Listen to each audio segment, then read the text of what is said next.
Properties of logarithms.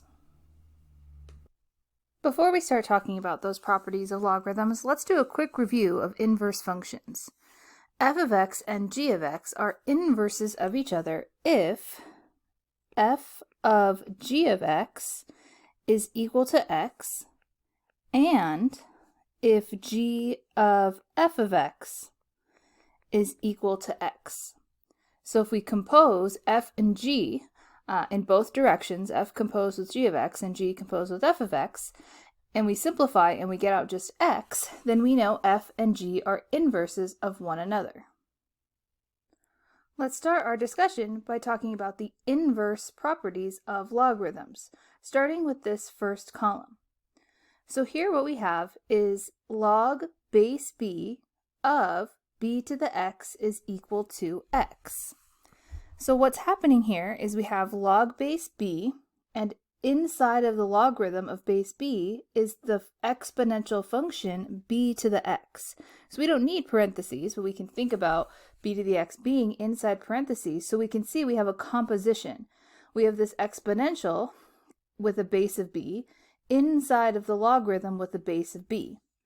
And what happens is that they cancel out log base b of b to the x and just give us out the value of x because they are inverses of one another, logarithms and exponentials with the same base. Now, similarly, if I have b raised to the power of log base b of x, that also just equals x because that's the other direction of the composition. So I have a logarithm with a base of b of x inside of the general exponential b to the x. So I have this composition, a logarithm inside of an exponential, and they have the same base. That's important. Base b here, log base b here, and I get out just x. So a lot of students just see this. The shorthand way of thinking about this is if I have the same base here and here, then everything's just going to cancel out and give me just x. Same thing if I have the opposite direction, b to the power of log base b of x. Since they're the same base, they're going to cancel out and just give me x. So these are really the two primary inverse properties. And all the rest of what we have going on here, which we'll take a closer look at, is just a special case of these properties. So taking a look here, I have log base b of b. Well, here, b is raised to the first power, the b that's inside log base b. So because they're the same base, log base b and b to the 1, they're going to cancel and just give me out what's up in the exponent, which is 1. And then log base b of 1 is equal to 0. Well, the way that we can think about that, applying this inverse property, is to think about it as log base b of b to the 0, because anything to the 0 is 1. So here, again, the idea that because they're the same base, the log and the exponential will cancel and just give me out the exponent, which is 0. Looking at this next column, we're talking about natural log. So natural log of e to the x is equal to x. So here again we have this idea of a composition, natural log of e to the x, and recall that natural log is log with a base of e, and then of e to the x. So again, we have the same base. We have to know the base of ln is e, and so here they're going to cancel and just give us out x. And then here's that opposite direction, e to the natural log of x is also equal to x for the same reason. I have a composition e, and inside of it is the logarithm with a base of e, so they cancel and just give us out x due to the definition of inverses. Natural log of e is 1 because I have natural log of e to the first, so the same bases are going to cancel, going to give me out just the exponent. And then here, the pattern is, if we're taking the log, any log of 1, the answer is just going to be 0. And that also goes back to just the definition of a logarithm. So it's like, what do we have to raise e to get out 1? Well, the only thing we can raise number 2 to get out 1 is 0. Now finally, in this last column, we have the common log. Log of 10 to the x is equal to x. So remember, common log has a base of 10. So the idea that we're doing this composition, log base 10 of 10 to the x, the logarithm with a base, inside of it is the exponential with the same base. Those cancel and just give me out the exponent, x. 10 to the log x is equal to x. Again, they have the same base. We're doing the composition in the other direction. Here, log of 10, well, the base is 10. The exponent is 1, so they cancel and give me out just that exponent. And then log of 1 is just 0. So that row on the bottom shows you if we have 1 inside of any log, regardless of the base, we're always going to get out 0. Let's look at an example now of how to apply these properties. So here we're going to evaluate the following without a calculator. We have log base 7 of 49. So how we can think about this problem now is we can think about it as log base 7 of 7 to the second power. So 49 is 7 squared. And because these have the same base, we can go ahead and recognize that they're going to cancel and just give us out the exponent of the exponential, 2. So the answer to the logarithm is just 2. Here we have 6 to the log base 6 of 3. So we have that composition, 6 to a logarithm with a base of 6. So these just cancel out and give us just 3. And then again here we have log base 3 of 1. Well, we know that if the inside of the logarithm is 1, then the answer is just going to be 0. So it's like 3 to what power gives us 1? Well, it's got to be 3 to the 0. Now moving over to the next column, natural log of e to the 7x. So this is not multiplication, this is a composition. We don't need the parentheses, but if we want to just emphasize that it's a composition, we can write ln parentheses e to the 7x. Now ln has a base of e, inside of it is e, so we can just take the exponent, which is 7x. Next we have e to the natural log of 8. So we have a composition, e raised to a logarithm with a base of e, and then 8. So here we can go ahead and cancel these out due to the definition of the inverses and end up with just 8. And then finally natural log of 1 is 0. Right, so if the inside of a logarithm is 1, then the answer to the log, the evaluation, is just 0.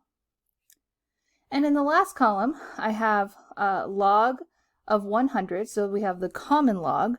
So remember, this is log base 10, and we want the inside to match that. We want to have the same base. So 100 is 10 squared. So we can now go ahead and cancel these out and say that the answer is just 2. Here I have 10 to the log of 4, so common log, log base 10, same base, they cancel, just give us 4. Hopefully you're recognizing just how quick and easy these can be.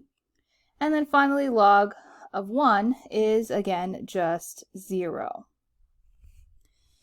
So just a quick warning about something here that students tend to kind of make a common mistake on. So let's look back at the problem right here in the middle. So e to the natural log of 8. So what we have to be careful about is if we had, let's say, e to the 2 natural log of 8. So we cannot go ahead and quote-unquote cancel the e and the natural log. The only way they cancel is because we're doing that composition. So we need it to be e directly to the natural log. I can't have anything in the way here and like cancel these out. So sometimes people cancel the e and the ln and say there's a 2 times the 8 left, and that's not true. So we'll talk about what to do in a situation like that, but I just wanted to give that quick warning about that middle piece. Now let's look at some more properties of logarithms. Here we have log base b of the product m times n is equal to log base b of m plus log base b of n. So in words, the log of a product is equal to the sum of two logarithms.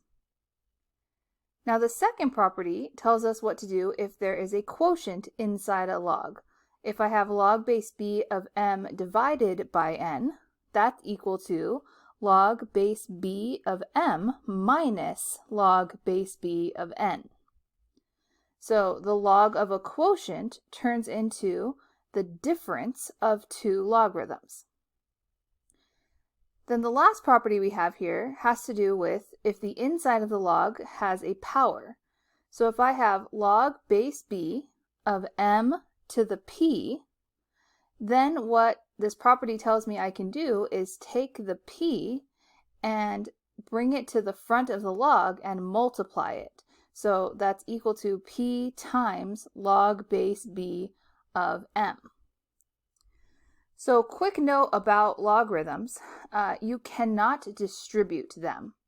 So sometimes a student will look at natural log of e to the 2x plus e to the x and want to distribute the ln.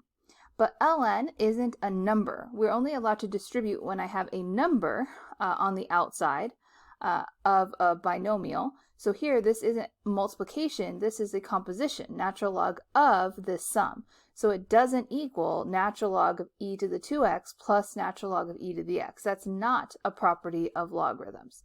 So the only thing I can split up is actually when I have a product inside a log or a quotient inside a log, or if I have an inside of a log, the argument raised to a power, then I can bring that power to the front. But turns out if I have a sum or even a difference inside of a logarithm, there's nothing I can really do with that. I cannot distribute or split it up. All right, let's look at some examples where we apply these properties of logs. So use properties of logs to expand each as a sum or difference. Also express all powers as factors. So in part A, we have log of y squared times radical z. And this additional part here is just being formal about giving us some restrictions on what we can let y equal. Y values have to be positive, and z values also would have to be positive. So this isn't going to affect our expansion of the logarithm here. So we have, again, log of y squared times, so we have a product, radical z. So first we're going to turn this into a sum. So the log is log base 10, common log, but we never write the 10. So we're going to start out with log of y squared, and then plus log of the square root of z. So I have turned the log of a product into the sum of two logarithms with the same base. And now we want to express all powers as factors. So inside of the logarithm here, log of y squared, I have the argument raised to a power. So I'm allowed to take that power and make it a product, a factor in the front of this individual logarithm. So I have 2 log of y. And in the second part, I have log of radical z. And let's remember that the square root can be rewritten as the exponent 1 over 2. So now the inside of this logarithm has z to the 1/2, which we can also express as a factor. We can multiply it to this individual log and end up with plus 1/2 log of z. And this would be my answer to part A. Moving on to part B, I have natural log of a quotient. Natural log of the square root of x squared plus 1 all over x cubed times the quantity x plus 1 to the 4th. Again, we have this domain restriction that x is greater than 0. So we want to start by recognizing that I have natural log of a quotient, so I can split this up into a difference of two logarithms. The logarithms are going to be natural logarithms. So I'm going to take natural log of the numerator has to go first, the square root of x squared plus 1, minus natural log of the denominator. So that's x cubed times the quantity x plus 1 to the fourth. And then we have to see if there's anything else that we can do. We want to continue to just expand this as much as possible and then bring those powers to the front as factors. So I'm going to focus on the second part, natural log of x cubed times x plus 1 to the fourth. So I still have a product inside of a logarithm. So I can in fact split this up into a sum. So we'll have natural log of, and I'm going to get ahead of myself here and write this as quantity x squared plus 1 to the 1/2 minus, and now this one logarithm is about to split into a sum. It's about to split into two different terms. So this negative is going to have to apply to those two different terms that come out. So I'm going to need to all of a sudden put parentheses here. And we're going to have natural log of x cubed, the first term, and then the product becomes a sum of two logs, so plus natural log of the quantity x plus 1 to the fourth. All right, so now I'm going to go ahead and realize that there's no other splitting up I can do in terms of a sum or a difference. So I don't have any more products or quotients inside of a log. So this is just one whole term inside of a log. Natural log of x cubed, that's one term, and then quantity x plus 1 to the fourth is one term inside a log. So I don't have a product or a quotient, which is the only thing I can split up. So then what's left is to express all powers as factors. So I have quantity x squared plus 1 to the 1/2, that can be brought to the front, and then the exponent of 3 here can be brought to the front and multiplied, and 4 can be brought to the front and multiplied. All those powers expressed as factors. So we'll have 1/2 natural log of quantity x squared plus 1 minus, I'm going to do two things at once here. I'm going to bring those powers to the front and distribute the negative to both terms so I can drop the parentheses. So minus 3 times the natural log of x minus 4 natural log of the quantity x plus 1. So again, I did two things at once. I distributed the negative, and then I also at the same time brought those powers to the front as factors of their own individual logarithms. And there's nothing else I can do here. I don't want to be tempted to distribute a logarithm. That's not a thing. I'm not allowed to do that. So this is my final answer for part B. And just to add on really quickly about that domain restriction, as I said, it was just being formal, and it's really just making sure that when we get to our final statement here, that we can substitute in the proper values for x. So x would have to be positive because if you notice this term here, 3 natural log of x, we know that we can only plug positive numbers into a logarithm. So again, it's just being very formal about our final answer here, and that those are the only types of values. In example C, I have log base 3 of the quantity 1 minus x squared all raised to the second power. Now here, I want to go ahead and express the power as a factor first. So I want to go ahead and bring this 2 to the front of the log and think about this as 2 log with that same base of 3 of 1 minus x squared. Now here, we might think that we're done because we can't, which is true, we can't distribute the log 3 into each term here. I can't distribute over addition or subtraction a logarithm. But we can create a product inside of the logarithm that we can split up. So we can't split it up when I have a sum or a difference inside of here. But if I have a product or a quotient, then I can. So we have to recognize that 1 minus x squared is the difference of squares. So inside this log, I really have 1 minus x times 1 plus x. So I have a product So I can split this logarithm up into a sum. So I'm going to have 2 times, and we're going to need parentheses or brackets, right? They can be used interchangeably. Log base 3 of the quantity 1 minus x plus log base 3 of the quantity 1 plus x. So I left the 2 on the outside so that of the parentheses, so that I don't forget to distribute it in, because this one logarithm is about to split into 2 terms, and the 2 applies to both of those terms. So in other words, the 2 would distribute here, and we'd have 2 log base 3 of the quantity 1 minus x plus 2 log base 3 of the quantity 1 plus x as our final answer. One of the things that I did on this problem was leave off a domain restriction, but let's talk about that on this particular problem.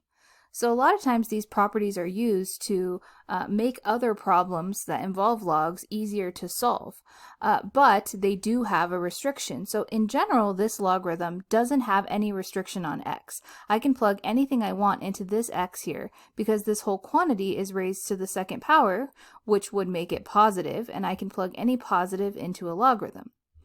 But after applying these properties, which may make, let's say, a different problem easier to solve, the 2 remaining logarithms do have a different domain restriction.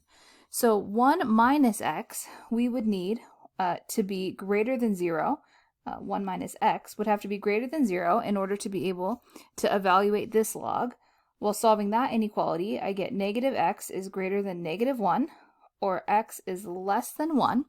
So I'm only allowed to plug in values less than 1 for this log. And for the second log, we would need 1 plus x to be greater than 0, or x is greater than negative 1.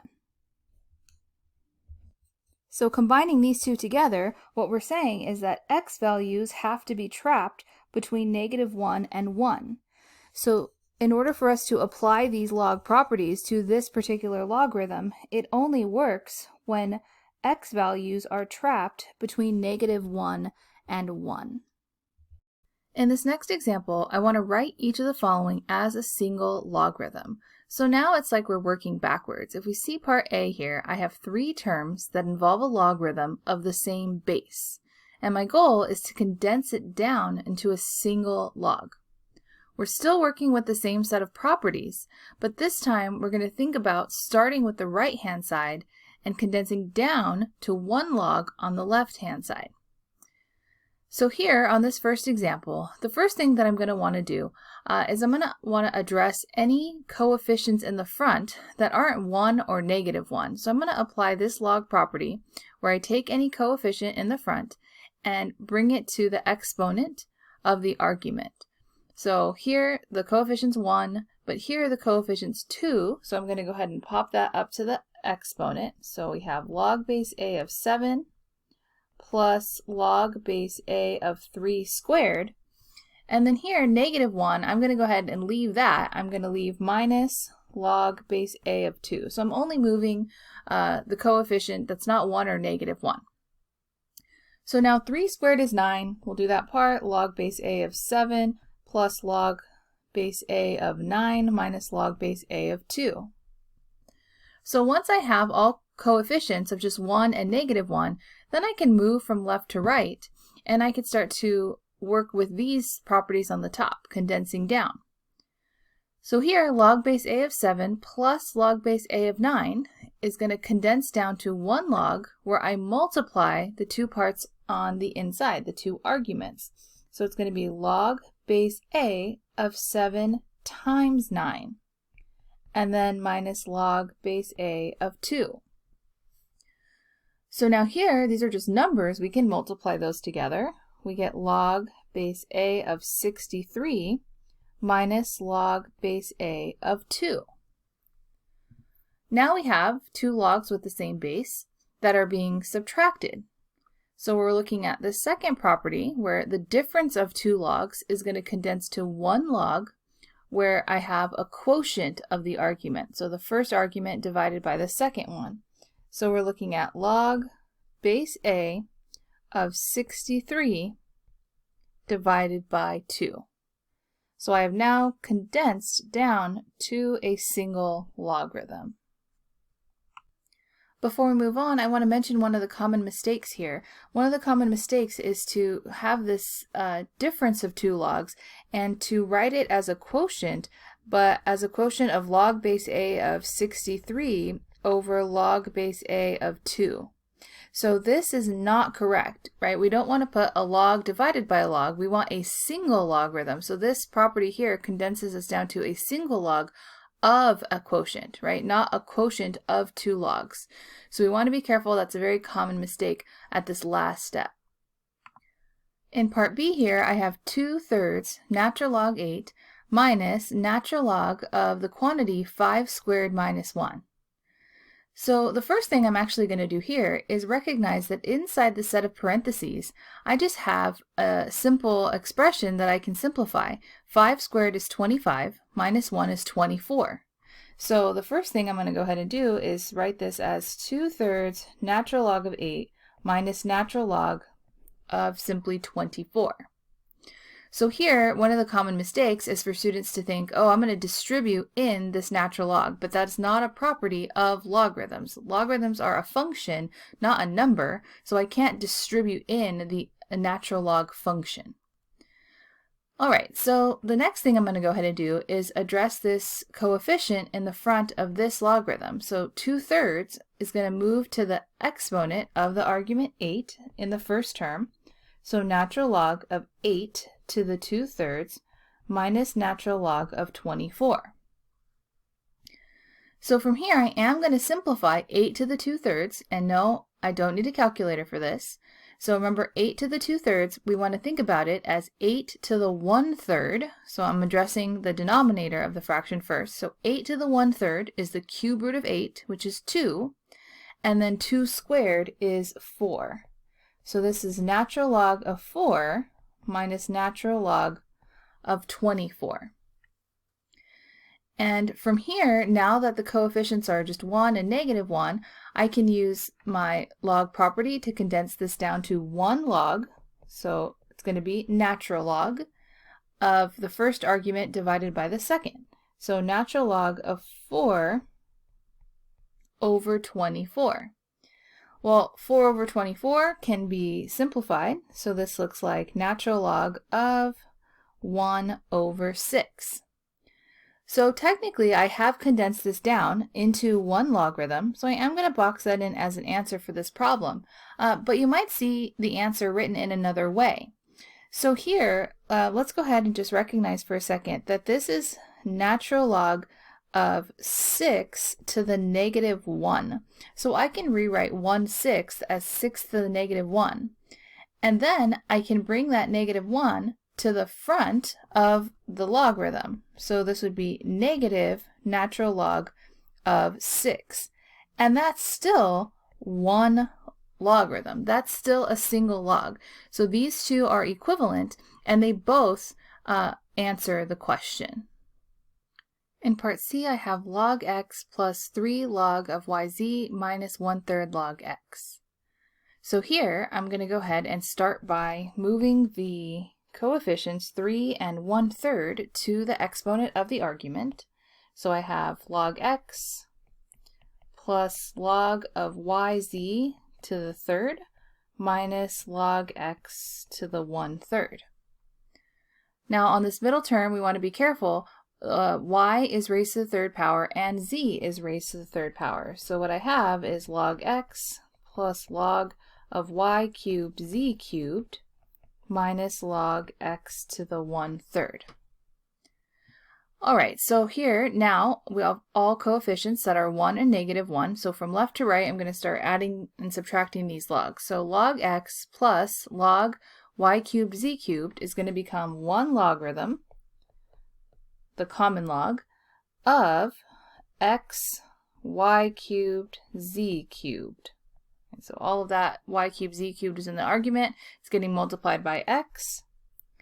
And then we have minus log of x to the 1/3. And now we have two logs with the same base, common log, that are being subtracted. So these are going to combine together to be the log of a quotient, where x, y cubed, z cubed is in the numerator, and x to the 1/3 is in the denominator. We can and should do a little bit more simplifying here. Inside of the argument, I have in the numerator an x to the 1st, and in the denominator x to the 1/3. So here I can simplify this and subtract 1/3 from 1 to end up with log of x to the 2/3 y cubed z cubed. So we can leave our answer like this, or we can go ahead and write this as log of, in this case, the cube root of x squared y cubed z cubed. So just rewriting the 2/3 exponent as a cube root instead.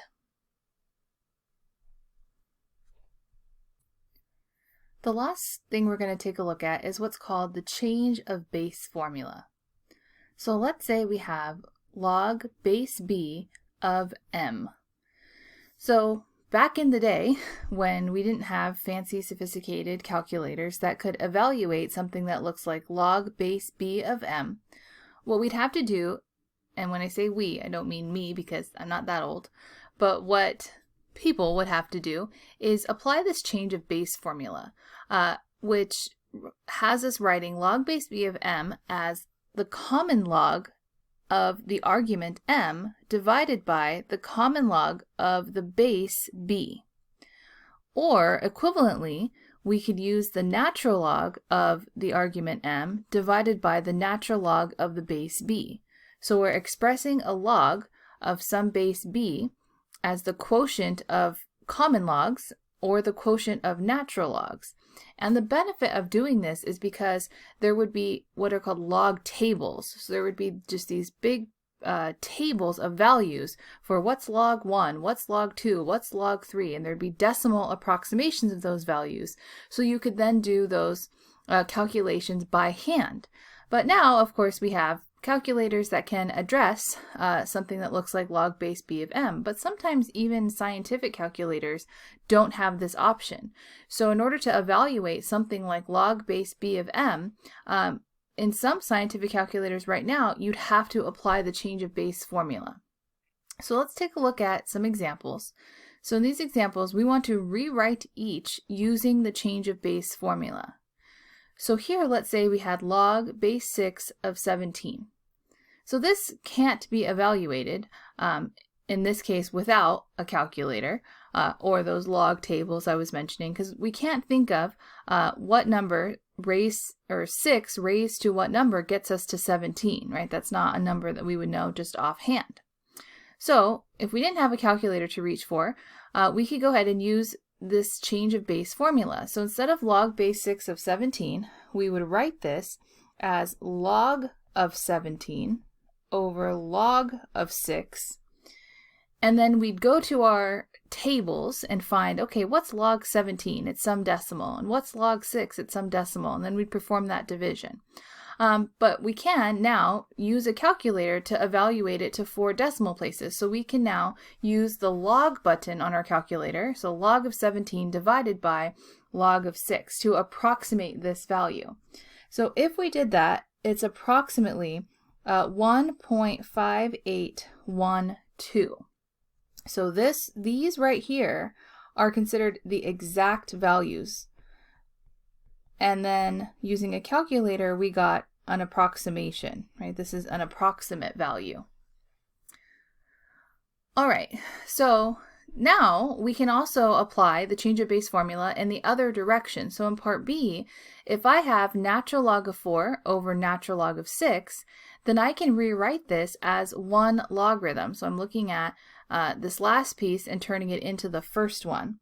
So this would become log base 6 of 4. So the 6 here goes to the base and the 4 here goes to the argument. So this change of base formula, again, it had a a lot of application back before we had calculators that could do this, but take a look at the scientific calculator you have, and you may not actually have a button that allows you to perform this operation. So in that case, you would have to apply the change of base formula, because scientific calculators do have a common log button and a natural log button. So we also could have put natural log 17 over natural log 6 and still got the same approximate value. And then here, as we're doing problems, you'll see we don't want to leave a quotient of 2 logarithms if we can condense it down into a single log, applying the change of base formula.